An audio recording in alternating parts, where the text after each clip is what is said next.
Hey everybody, it's your boy, and I apologise for the voice. I've got hay fever and possibly a cold as well, so if I sound a bit rusty, that's the reason why. Today's video is going to be yet again unscripted because I've not really had any time to do some scripts because of the way my work schedule has been for the past couple of weeks, so hopefully by next week I'll be able to script a bit more because I'll have more free time. So I'd like to ramble and talk about GB News and its recent launch. So what is GB News for those of you who may be unaware from outside the UK? Well, GB News is the newest news channel on the block. They view themselves as more of a centrist alternative to the likes of the BBC, ITV, Sky, etc. Although they do have a slight conservative, very slight moderate right bent to, as well as being centrist, and it was formed by former BBC presenter Andrew Neil, who was rather unceremoniously dropped by the BBC because, well, he's white and male. But of course, it's not just because he's white and male. He's not down with the BBC orthodoxy. Let's just say that he's far too quote-unquote conservative for the leftists who run the BBC currently. So rather than have a nice, healthy retirement, Andrew Neil decided to form his own company, and right from the get-go, from its announcement to its eventual launch, it has been a vector of controversy as the left and mainstream outlets have been determined to destroy it as best as they can, to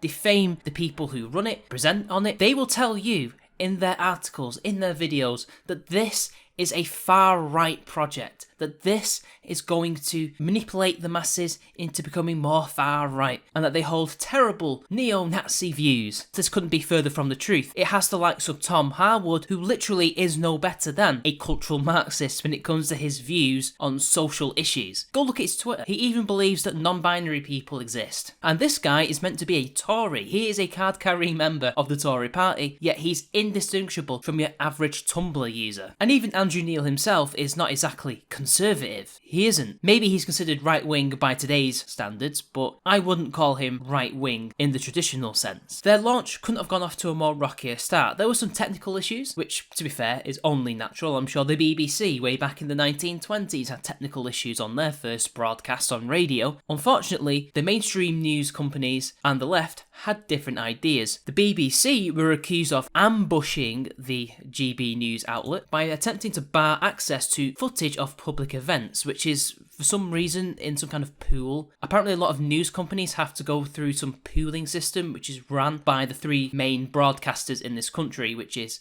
the BBC, Sky News and ITN. It's called the UK Broadcast Pool, and they've been trying to stop GB News from trying to use the footage that they have created for this purpose. Now apparently two other partners, I assume according to the Telegraph that this is ITN and Sky News, are willing to license the footage to GB News, but the BBC, from what I can gather, are adamant that they shouldn't use it at all. Clearly trying to do whatever they can to limit the reach and influence that GB News has the potential to gain by trying to stop them using this pool, which could be very important for creating content. Because if they can't get the footage that they need to cover, say, a speech or a debate, because it's the BBC that films all the debates in Parliament, who film a lot of other things like press conferences, and Sky News and ITN, if GB News can't get access to that footage, then that kind of hampers their progress, doesn't it? Especially as they're trying to do an online version of what the BBC, Sky News, ITN, Fox News, NBC, etc. do on TV. And as if things couldn't get worse, Ofcom was apparently flooded with complaints about GB News. Now, they only got 373 complaints, which is absolutely nothing. This is a tiny minority of people. But it was enough for these particular companies, Copperberg, Nivea, IKEA, and Grolsch, to pull ads from the network. Because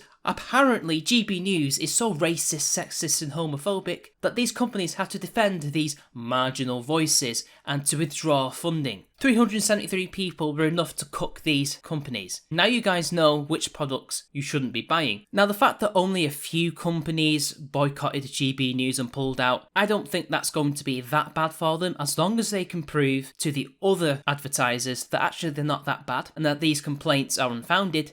they should be fine, and they should be able to regain these advertisers, because a lot of the news companies that Gamergate went after back in the day also eventually recovered those losses to some degree. It is possible. They'll take a hit, but if they keep going, they should be fine. I think they should also try and find alternatives to the big companies and try and find smaller companies that perhaps have enough money to back them and aren't likely to cave in to this pressure. Red Bull is apparently quite based, said one of my friends, so maybe Andrew Neil should go and talk to the CEO of Red Bull. He's apparently pretty damn cool and doesn't like all this leftist bollocks that's going on in the world. But now I have to give my opinion on what I think about GB News. Personally, I don't think it's that bad. The left will always go after anything to the right of Mao. That's something that we should expect. So they shouldn't really be surprised. None of us should be surprised that this is the case. But GB News themselves, this isn't going to be this watershed moment in the culture war. This is not going to be a turning point. If they succeed, that is. They're not. They are far too moderate, far too milquetoast for that to be the case. They're not going to push the envelope. They're not going to push the Overton window. They don't have the journalists. They don't have the worldview. They don't have the experience. They don't seem to have anything that I've seen that suggests that they can create the propaganda necessary to do so, that they even understand how to create propaganda. They just want to report the news. That's all I can see from them, and try to do it in as unbiased a way as possible, even though their bias will be centre-right to centrist outright. And do they even know how to do agitprop? Can they agitate for certain things to change in this country? I don't think they can. They've not suggested to me that they can do so. And when you've got people like Tom Harwood and a lot of other wets doing journalism and reporting on this show, how exactly is this going to help people like us, who are genuinely right-wing, who are libertarians, the classical liberal, who have a vested interest in making sure that there's as much competition against the likes of the BBC and Sky News Britain, because Sky News Australia is a different animal altogether? How can we use this company for our goals? We can. I don't think it's possible. However, they can be a positive influence if they succeed. Or even if they fail, because at least there'll be some lessons learned in both cases. If GB News succeeds, then we know that there is a chance that a more proper right-wing channel can be created. A classical liberal / libertarian news channel could be created that can serve a vast audience and can actually push for real change.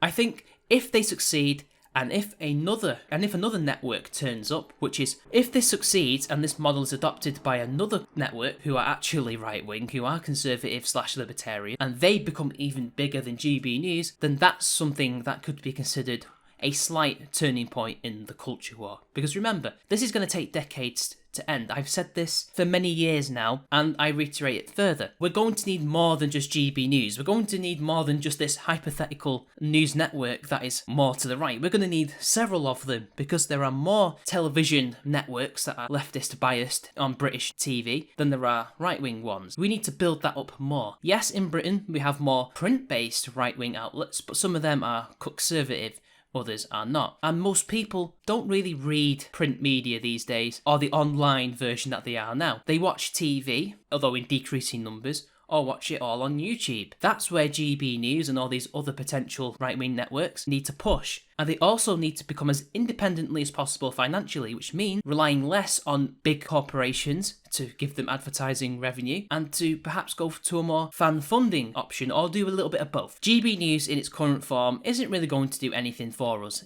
It will be a good bit of entertainment. Don't get overly optimistic about this, but don't get overly pessimistic either. This is a work in progress. Take notes, observe it carefully, check to see what works and what doesn't work, and potentially one day, maybe, we can have our own version. So anyway, until next time, it's been your boy, and I'll see you all later.